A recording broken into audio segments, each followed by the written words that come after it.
अमरीकी सदर Joe Biden ने पाक अमरीका ताल्लुकात मजबूत बुनियादों पर आगे बढ़ाने के अज़्म का इजहार किया है। अमरीका में पाकिस्तानी सफीर मसूद खान ने व्हाइट हाउस में अमरीकी सदर जो बाइडेन से मुलाकात की, जिसमें बाहमी दिलचस्पी के उमूर पर तबादला ख्याल किया गया।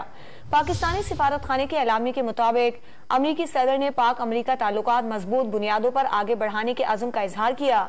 पाकिस्तानी सफीर मसूद खान ने वाज़ेह किया कि पाकिस्तान सिक्योरिटी, तिजारत, सरमायाकारी और सकाफत समेत तमाम मैदानों में अमरीका के साथ मिलकर काम करने का ख्वाह है।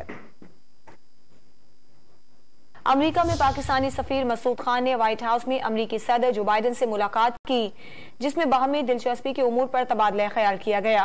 पाकिस्तानी सिफारत खाने के एलामी के मुताबिक अमरीकी सदर ने पाक अमरीका ताल्लुकात मजबूत बुनियादों पर आगे बढ़ाने के अज़्म का इजहार किया। पाकिस्तानी सफीर मसूद खान ने वाज़ेह किया कि पाकिस्तान सिक्योरिटी, तिजारत, सरमायाकारी और सकाफत समेत तमाम मैदानों में अमरीका के साथ मिलकर काम करने का ख्वाह है।